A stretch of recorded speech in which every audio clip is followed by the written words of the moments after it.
En el corazón de la península arábiga, donde los vientos borran las huellas antes de que se sequen y donde el espejismo engulle ejércitos enteros, yacen secretos más antiguos que la memoria escrita. Siglos antes del amanecer del Islam y antes de que se formaran los imperios que conocemos, existía una gran potencia que dominaba este duro desierto, un reino nacido del vientre de las arenas que ascendió hasta tocar las estrellas y luego se desvaneció como un sueño pasajero, dejando tras de sí ecos en la poesía y ruinas enterradas bajo las dunas de Al-Rub al-Khali. Esta no es solo la historia de una tribu, sino la epopeya del reino de Kinda, el primer reino árabe que intentó unir la diáspora del desierto bajo una sola corona. Nuestro viaje de hoy no es un simple repaso de fechas y nombres, sino un intento de escuchar los susurros de los fantasmas que una vez habitaron palacios de barro y piedra y gobernaron un mundo olvidado. Para entender a Kinda, debemos retroceder en el tiempo hasta antes del siglo V después de Cristo, a una época en la que la península arábiga era un mar agitado de tribus enfrentadas, unidas solo por la lengua, la poesía y la sangre. En ese caos surgió la necesidad urgente de un sistema, de una fuerza central capaz de imponer la paz en las rutas comerciales vitales que eran las arterias de vida del mundo antiguo. Desde el sur de la península, desde el fértil Hadramaut, comenzó la migración de la gran tribu de Kinda. No eran simples beduinos nómadas, sino portadores de un antiguo legado civilizado. Se aliaron con otras tribus y formaron lo que se asemejó a la primera unión federal en la historia de los árabes. Kinda no era un estado en el sentido moderno de la palabra, con fronteras trazadas y un ejército regular fijo. Era algo más complejo y flexible. Era un reino basado en lealtades cambiantes y en la capacidad de sus reyes para mantener un equilibrio delicado entre tribus feroces.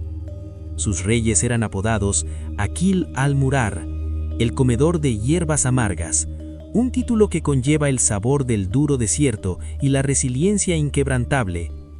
Aquellos reyes no gobernaban desde palacios de marfil, eran señores de la guerra y la diplomacia, desplazándose con sus tiendas reales, que eran capitales móviles, imponiendo su prestigio donde quiera llegaran. Su fuerza residía en su capacidad de combinar la espada y la pluma, el poder militar y la elocuencia poética.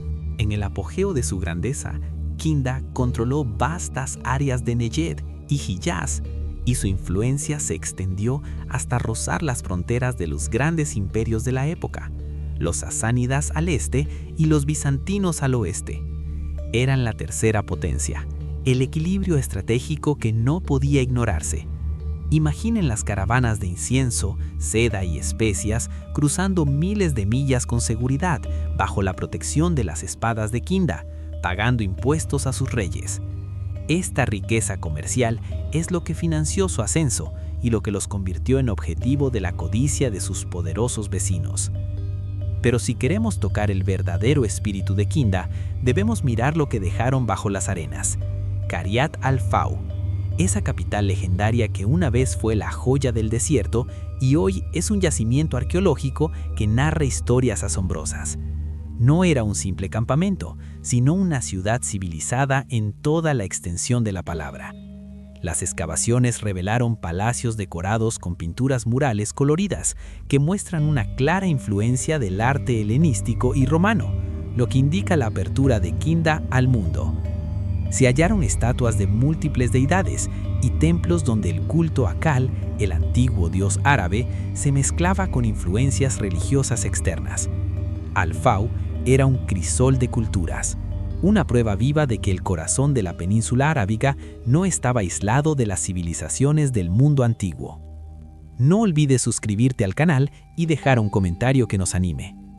Bajo esta capa de riqueza y poder, había otro espíritu que distinguía a Kinda, el espíritu de la poesía. Fue un reino de poetas tanto como de guerreros. En el corazón de este espíritu se encuentra Imru al-Qais, el rey errante, la figura más trágica y famosa de su historia. Es el príncipe que nació con una cuchara de oro en la boca y vivió una vida de ocio y caza hasta que recibió la noticia del asesinato de su padre, el rey Hugh, a manos de la tribu de Bani Asad. En ese momento, el príncipe despreocupado se convirtió en un buscador de venganza incansable. Su historia es la encarnación de una tragedia griega, pero con un sabor puramente árabe.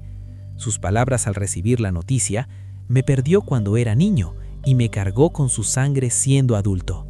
No hay sobriedad hoy ni embriaguez mañana. Hoy vino y mañana acción», se convirtieron en la ley para todo buscador de venganza posterior. Su viaje épico para pedir ayuda al César de Roma y su lamento ante las ruinas recordando una gloria perdida fundaron toda una escuela en la poesía árabe. Su famosa Muálaga no es solo un poema, sino un documento histórico y psicológico que refleja el espíritu de toda una era, la era de la caballería, el orgullo y el dolor profundo. Imru al-Qais es el símbolo eterno de Kinda, la grandeza perseguida por la maldición y la gloria que termina en tragedia. Pero como es ley de la vida en el desierto, nada dura. Las semillas de la aniquilación comenzaron a crecer dentro del propio reino. La naturaleza federal que fue su fuente de fuerza se convirtió en su debilidad fatal. La competencia entre los príncipes de la casa de Aqil al-Murar por el poder desgarró su unidad. Las tribus que una vez se sometieron comenzaron a rebelarse. En el exterior, los competidores no estaban ciegos. Los lácmidas en Algira, aliados de los persas, y los gasánidas en el Levante, aliados de los romanos, comenzaron a morder los bordes del reino decadente. Kinda quedó atrapada entre las tenazas de las potencias mundiales y el fuego de discordia interna. El reino se colapsó lentamente, no en una sola batalla decisiva, sino a través de una serie de quiebres y traiciones. Los hijos de Kinda se dispersaron por las regiones, regresando a la vida tribal después de haber saboreado el poder real.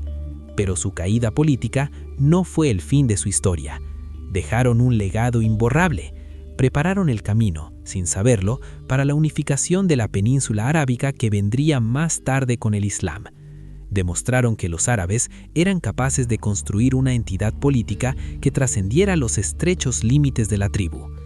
Kinda fue el primer borrador sobre el cual se escribieron después las páginas más grandes de la historia. Hoy, cuando nos detenemos ante las ruinas de Alfau o leemos la Muálaga de Imru al-Qais, no vemos solo piedras o palabras, vemos la ambición humana eterna por la inmortalidad y su lucha constante contra el olvido.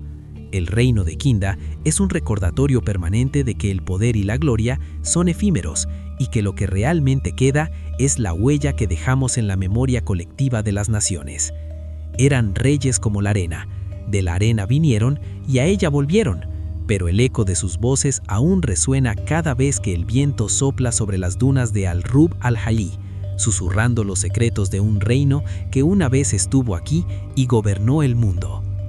Si les gustó el video, por favor compártanlo con sus amigos. Gracias por suscribirse y por vernos.